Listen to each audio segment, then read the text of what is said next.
What's up? What's up? How y'all doing out there? This your boy Leon Abington coming back at you with another one. Check it out. We're gonna talk about Jahiem tonight. We're gonna get right to it. Hung up the call thinking it was an April Fool's trick by his friends, but later picked up the call. A year later, he released his debut album, Ghetto Love, selling over 80,000 copies during the first week of release. All I really want is your ghetto love. What a way to launch a career. That was the beginning of his fame in America because the album rose to number 2 on the Billboard chart. The early 2000s were some of his best moments. In 2002, Jahiem headlined a tour and sang with a live band for the first time at the Seagram's Gin Live Concert Tour. Fueled by this success, he went on to release his second album, Still Ghetto, which featured hit singles including Put That Woman First. I'm gonna stop it right here, y'all. Jahiem has been through uh, a rough journey, and he's trying to come back now. And I just want to give y'all a little insight about the brother. And you know, he put out some good music, and and he was he went to jail for a while, and his allegations that he was on drugs. So I'm gonna give y'all a backstory on right now. Remember the it guy who made you want to put that woman first? Everyone was jamming to his tracks, thinking he'd be rolling with the big names like Usher and Charlie Wilson for the long haul. But then, poof, dude vanished from the mainstream scene faster than my ex after I asked where we were headed. So, what's the 411? Why did Jahiem ghost us and the music chart? See how I know, and I'll tell you so. She used to be my girl.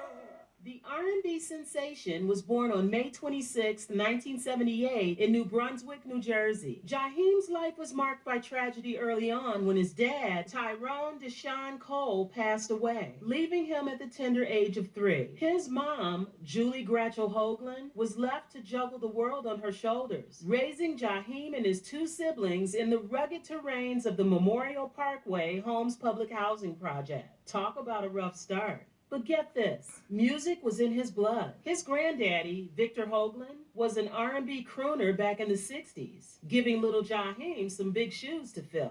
Family reunions turned into Jaheim's first. Yeah, I just want to stop it right there. And just go to show you all, no matter what adversity come knocking at your door, if you determine and you believe in God and you believe in yourself, it's nothing impossible for you to achieve. Always believe that. Always believe in yourself. Always believe in the silver lining in life. You can do wherever you put your mind to. Back to Jahiem.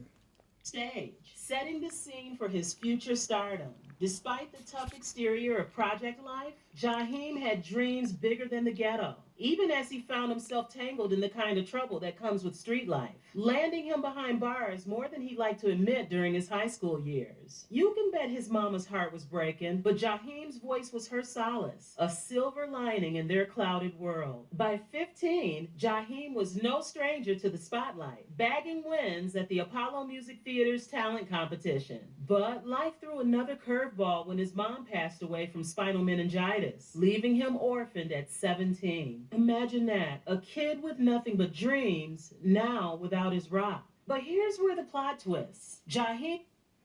You see what I'm saying, people? The brother lost his father at 3, lost his mother at 17.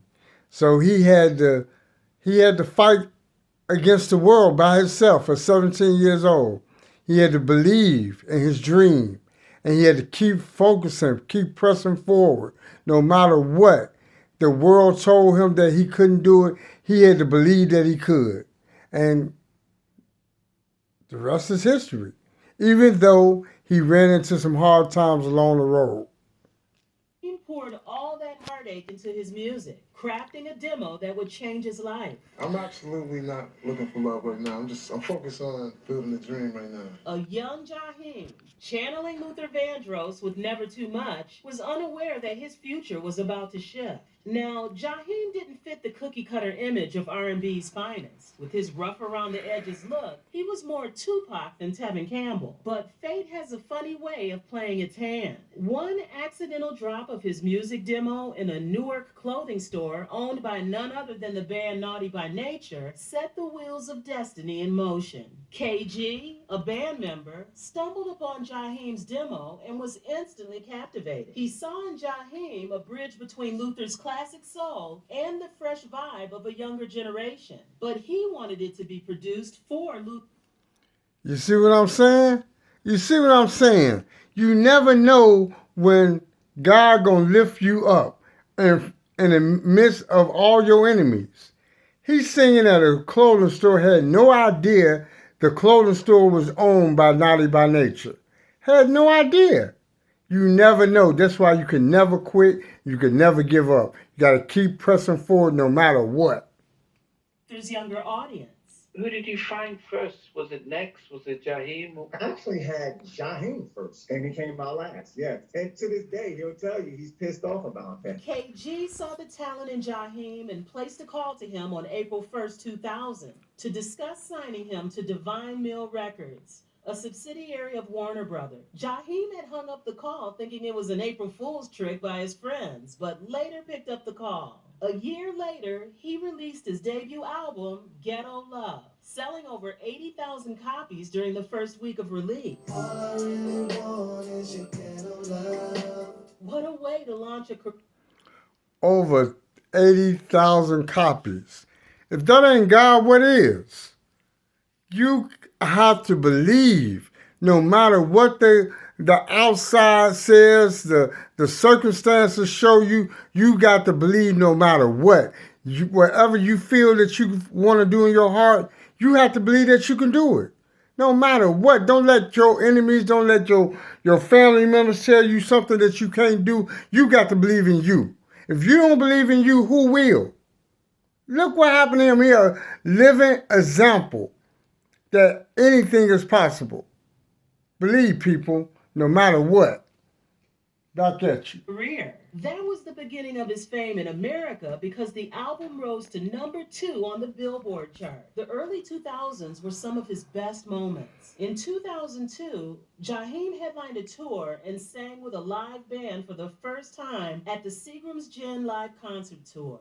Fueled by this success, he went on to release his second album, Still Ghetto, which featured hit singles, including Put That Woman First and Fabulous. And that was a cut. Both of which reached That was a cut. platinum. You know what happens when you have a dark past? Sometimes it comes calling. On June 14, 2004, while Jahiem was just outside a convenience store in Hillsborough Township, he was approached by law enforcement officers who accused him of being in possession of drugs. Once again, he found himself behind bars, just like when he was still in the ghetto. The difference is he was now more mature and richer, so he pursued justice through an appeal in 2005. To his relief, a judge invalidated the charges on the grounds that those officers had no right to search his vehicle. Despite this victory, Jahiem was still placed under a 2-year probationary period and asked to attend anger management sessions. He even had to write a letter of apology to the officer. That same 2005, while Jahiem was driving in his luxury vehicle, he was hit by a tractor trailer. Damn, too many woes for a man. He was worried about his career and did not want to keep his fans waiting, so he built a studio in his house in New Jersey and started writing and co-producing his third album titled Ghetto Classics. Man, he had a weird obsession with the G word. I guess it's because he grew up in one. A year later, the album dropped and became Jahiem's #1 album after it sold 150,000 copies in its first 7 days. The album also... Did you hear that? This man is a walking testimony. Adversity tapped the man back on his shoulder. And what did he do? He shook it off and kept on pressing forward and ended up being on the Billboard's top uh, top 10 of the Billboard Award and his best-selling album yet. People, you can't tell me God ain't real. You can't tell me that. If God did it for him, he'll do it for us. Keep believing. Also reached #1 on the U.S. Billboard 200. However, in 2007, he left Divine Mill Records and signed with Atlantic Records, where he released his fourth album, The Makings of a Man. The hit single Never reached #76 on the Billboard Hot 100. No more #1s. His fans were bored. The song Jahiem released about hustling and paternity sounded tiring and cliche. Notwithstanding, he was doing well. Aside from his music career, Jahiem was into other big things. He was getting modeling gigs in movie roles, like the Paramount movie he was supposed to be featured in, which till now has not been released. In 2010, he released a new album titled Another Round, featuring the hit song Finding My Way Back. Fans' favorite. That was a cut, y'all. Y'all remember that song? That was a cut. The brother's still pressing forward, y'all. Still pressing forward. It was the emotional recorded track with borrowed elements from the 70s soul music. However, the song wasn't successful, as it only reached #95 on the Billboard Hot 100, but it did earn him 3 Grammy nominations. The music industry has given Jahiem many things: memories, fame, and money. In 2011, he was nominated for the Grammy Awards in categories such as Best R&B Song, Best R&B Album, and Best R&B Vocal Performance. The American Music Award also nominated him in 2023 for Favorite Soulful R&B Male Artist. Jahiem sold over 5. Did y'all hear all that? Did y'all hear all that? The man's still pressing forward, y'all. You can't give up. You can't quit. You can't never stop. You can't never stop believing in you. Back at you. Records worldwide. He has made enough money from album sales and endorsements that his net worth has risen to $4.5 million. Since Jahiem had always wanted to own a record label, he relaunched his label, Julie Dream Music Group, in 2014. His fans think the name of his label has something to do with the memories of his mother. The last album, he ended up getting his own record label. Man, you can't tell me God ain't real. You can't tell me. You got to believe, y'all. You have to believe. No matter what your circumstances is, look past that. Believe so you can achieve. Yes, sir. I want y'all to believe. Back at you with another one. Back at you. Jahiem released was Struggle Love in 2016 before he went out of the limelight. But you know, the crazy thing about being an entertainer is that people can forget about you just like that and move on to the next big thing. That's what happened to Jahiem. His fans had started moving on from him, claiming that the singer had too many demons to deal with, especially the rumors of drug abuse. There was even a video of Jahiem on a rant towards Charlemagne the God a few years ago. In 2018, when Jahiem decided to go vegan, his choice brought a lot of discussion online. Many thought and felt he looked skinny and unhealthy. During his interview with Amanda Booz at Star 94.5 FM, Jahiem gave reasons for going vegan. He also talked about an upcoming album which never came out. The inspiration for this album, they tack on everything that's happening. Back in September 2021, Jahiem found himself in some hot water, getting slapped with animal cruelty charges. Yes, you heard right. The cops got a call, busted into his New Jersey pad, and what did they find? 15 dogs were living in squalor. Now you know they don't play about the animals. They locked Michael Vick up about dogs. They don't play about the animals. They love animals more than they love us.